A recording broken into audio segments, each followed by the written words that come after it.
Hi again, everyone. I'm 2 News Chief Meteorologist Brett Anthony. Time to bring you up to date on what I think is going to happen for the rest of the month. We'll do a long-range forecast here at the end of this video blog. We know we got some cold air going to blast in here for the next couple of days, but overall, our average highs are starting to climb now. From January 7th to the end of the month, we'll see average daytime highs climb 3 degrees. The average overnight lows only climb 1 degree, but they are headed in the right direction from 27 to 28. But let's talk about the jet stream. These are the winds, the river of winds at about 18,000 feet off the surface of the Earth. A lot of times what happens there will be reflected down here on Earth. We have a ridge out west.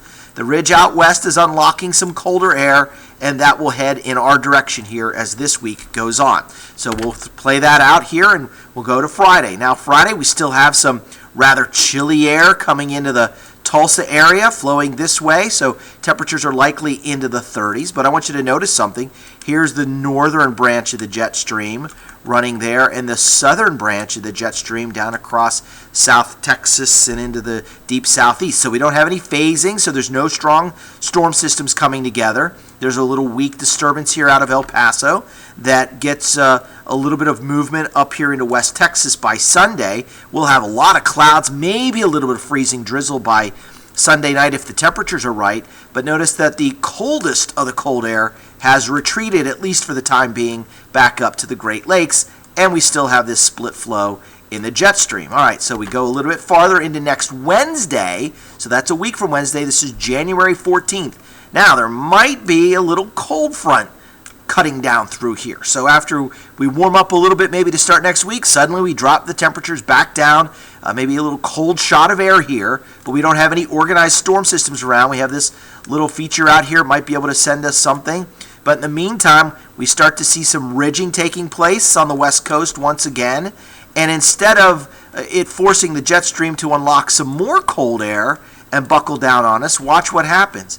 It starts to fold over on itself. So the warm air now, instead of forcing cold air down, this warm air may end up coming down into Tulsa for the middle part of the month. And I think that is exactly what's going to happen as we head toward the second half of the month after we get rid of this little shot of cold air a week from Friday. That would be the 16th. So here's what I'm expecting the rest of the month. Big temperature swings.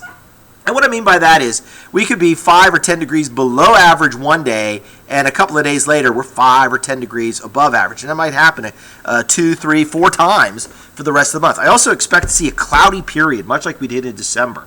With the flow coming in off the Pacific, we'll have a lot of cloud cover. It's not going to produce a lot of precipitation, but it'll keep us gray. It'll keep temperatures on the mild side, at least above average for overnight lows, and that's good for heating bills. And then a big warm-up by the 28th and into the 29th, and then a feature that we saw on December 14th should be back around in the pattern 47 days later, and so this could bring us either a snowstorm or severe weather in the region January 30th to February 3rd. So needless to say, it is going to be a real transitory second half of January with a lot of temperature fluctuations, kind of a little roller coaster ride of everything out there. Hope you enjoy it. Thanks for stopping by KJRH.com. We'll see you next time.